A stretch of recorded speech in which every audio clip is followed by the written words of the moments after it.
Bonjour Aline. Bonjour. Tu es une ancienne étudiante de BTS SAM de la promo 2021 et aujourd'hui tu es en première année d'études d'infirmière. Tu as obtenu ton diplôme en 2021. Est-ce que tu peux nous parler de ce que tu as fait après et pourquoi tu as choisi cette voie-là? Après le BTS, moi je me suis rendu compte que c'était pas quelque chose qui me correspondait. En tout cas, c'était pas quelque chose que j'avais envie de faire dans ma vie professionnelle, pas tout de suite en tout cas. Donc du coup, j'ai fait une prépa infirmière dans le but de rentrer en école d'infirmière après. Je suis très contente de mon choix, de mon parcours scolaire et professionnel et voilà, tout se passe bien pour l'instant. Est-ce que tu peux nous parler un peu du BTS SAM, de ce qui t'a apporté personnellement parlant et professionnellement parlant aussi? Le BTS SAM, il m'a beaucoup apporté d'un point de vue professionnel, dans le sens où j'ai appris à m'organiser, j'ai appris à parler à l'oral devant beaucoup de monde, mais aussi il m'a apporté, je pense, personnellement, dans le sens où j'ai pu aussi vaincre un peu ma timidité. Ça, c'était quelque chose qui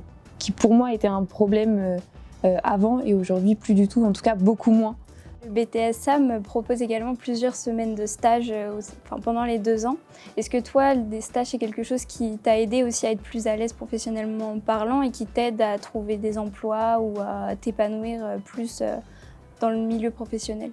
Oui, ça aide énormément parce que quand on va en stage, en général avant un entretien, le fait de passer des entretiens, de passer devant des personnes qu'on ne connaît pas, ça nous permet aussi de connaître notre valeur à nous. Le fait de s'intégrer à une équipe, quand on connaît personne, c'est très compliqué. Et aujourd'hui, je me rends compte que c'est beaucoup plus facile parce que j'avais déjà fait des stages et déjà eu l'occasion d'en faire. Donc oui, par rapport à d'autres étudiants que je connais, qui eux n'avaient jamais fait de stage avant, je pense que c'est un avantage que j'ai moi. Et justement, dans ces stages, tu as acquis des compétences. Quelles sont celles essentielles qui te servent pour ton domaine d'activité aujourd'hui? Comme je disais, le fait d'être intégré à un groupe, de s'intégrer à une équipe, de communiquer. Il y a aussi toutes les compétences informatiques qui sont aujourd'hui très utiles dans n'importe quelle entreprise. Gérer une boîte mail, ça peut paraître bête, mais c'est très important et pour autant... c'est pas quelque chose qu'on apprend avant. Ça m'a beaucoup apporté parce que bon, quand on arrive, moi quand je suis arrivée en BTS, j'avais tout juste 18 ans.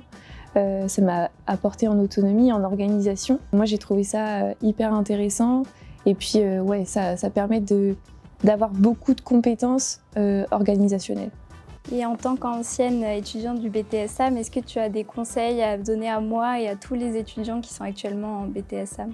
Moi je vous conseille de profiter tous et puis surtout de se dire que voilà, même si on fait un BTS, faut savoir que ce BTS là il ferme pas de porte et que on peut faire complètement autre chose après. C'est des compétences qu'on a acquis pendant ces 2 ans mais qui vont servir pour tout et pour n'importe quelles études. Donc voilà, profitez et puis ne vous enfermez pas uniquement dans ce domaine d'études là. Merci beaucoup Aline d'avoir répondu à toutes les questions et d'avoir participé à ce projet-là. Merci.